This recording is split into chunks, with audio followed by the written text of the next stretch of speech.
Snails and tomato sauce, yum yum. So happy this happened. Yay! A very, very good paparazzi photographer.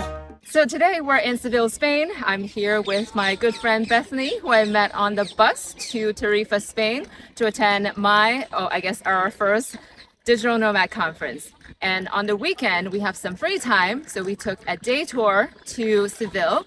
It's a beautiful, beautiful city that we ideally would spend 5, 6 days here, but we only have one day. So let me show you how to do a tour of Seville in one day with food, architecture, local fare, and more.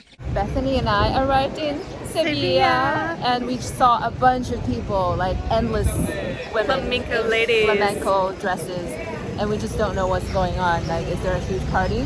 We're gonna find out. We are joining the flamenco party.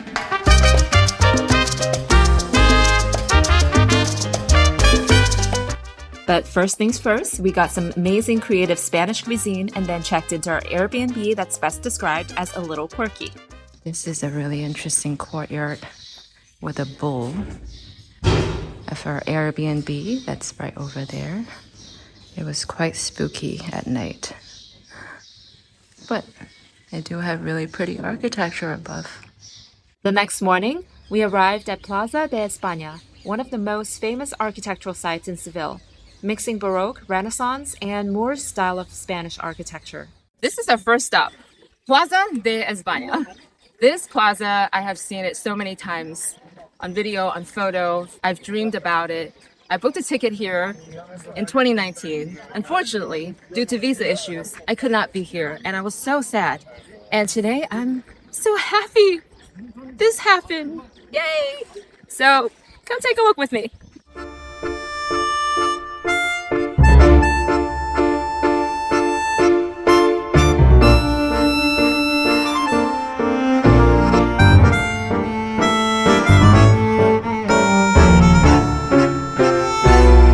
This was a very brief tour of Plaza de España. Unfortunately, we don't have time. Now we're gonna head to the food tour that we booked on Airbnb. What's the food tour?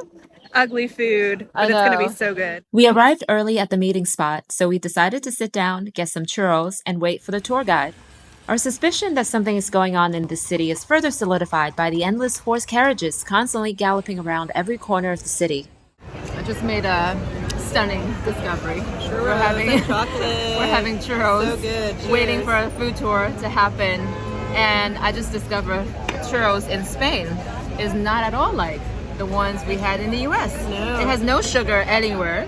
It actually feels remarkably similar to a similar thing we have in China. It's called youtiao, and we dip it in here with chocolate, and it's amazing. It's so good. Soon enough, our tour guide arrived, along with several other people from around the world. And off we go to try out some delicious local food that supposedly looks ugly. The first course is snail with bread. Our tour guide Esperanza gave us a vivid demonstration. You have to get a toothpick, stick it in the snail, take it out, and just eat it. If you think that it's too gross to see the entire snail, you can also try to bite it out. But for me, it's way more difficult, so I just use a toothpick. Now it's my turn to practice snail eating for the first time. She's eating a snail. Look at this. Snails and tomato sauce, yum yum. Ooh, look at that. Our second course is quail, which I have always enjoyed eating as a kid growing up in China. Our third course was a lard marinated meat sandwich, a local specialty. Both are equally delicious but less adventurous than snail. Next, we headed to another local restaurant to try 3 more courses of tapas, a squid dish, a tomato dish, and a mushroom dish. All very delicious, but we do have a few things to say about our experience. We finished the 2.5 hour tour, food tour, we did. and What do you think? I liked the sandwich and the sherry, but I've already tried cod and cuttlefish, so.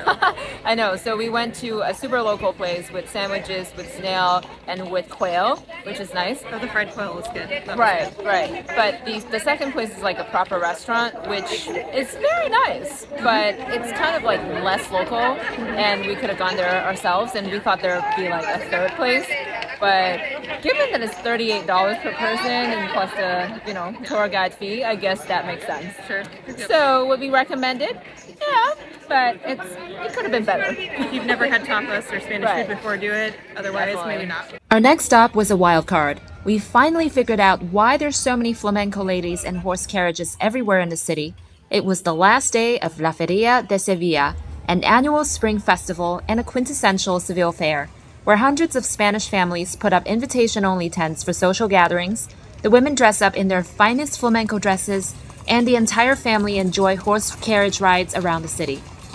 We thought we couldn't even go into the fairground, but decided to try our luck anyway, and it turns out we could, just not into most of the family tents. This is like something that I've never seen before. It's like an amusement park with hundreds of families having tents of their own.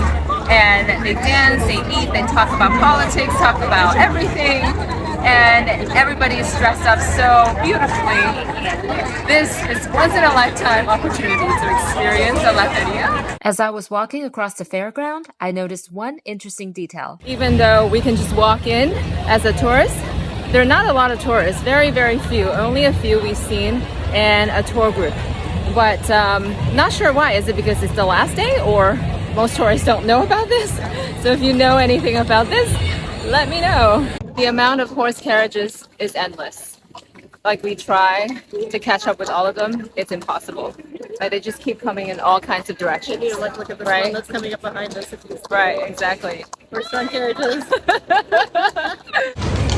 They're just riding the horse, not taking passengers, I guess. If you remember, I said Bethany is an excellent paparazzi photographer in the beginning of this video and wondered why? I'm finally ready to reveal the answer now. I just discovered Bethany is a very, very good paparazzi photographer. She captures everybody at the most like unintentional moment that you don't even know, and you look great. I will show your best side. So that's why we're here. Yeah, yesterday she photographed all these flamenco women in their amazing dresses. I was like, you could literally publish this. I'm so amazed by your talent. And these amazing pictures are just a small representation of her flamenco paparazzi photography portfolio. After enjoying the festivities at La Feria, we managed to squeeze in one more location before heading back to the conference.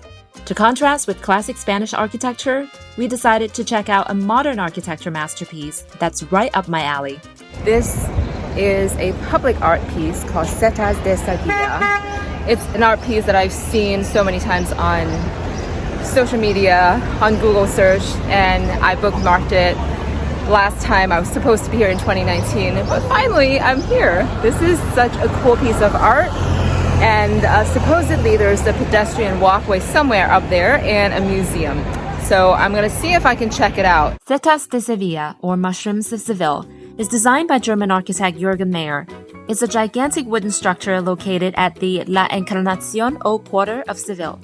It has a traditional market, restaurants, a performance square, archaeological museum, and rooftop terrace with a panoramic view of Seville's Old City.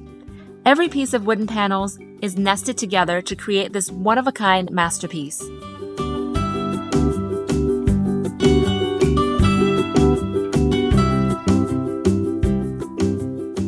It is very, very much incredible. If you look at it, it's basically different curved panels nested together, and it came together as like a big mushroom type of architecture, which is extremely imaginative and is not seen anywhere else. And that concludes our 24-hour day trip to Seville, Spain, one of the most architecturally inspiring cities in the world. I feel so lucky that we were able to combine our experience with a mix of architecture, local cuisine, meeting people, and even attending an exclusive local event like La Feria. Stay tuned for next week, when I will make a day trip back to a country I just visited a few weeks ago.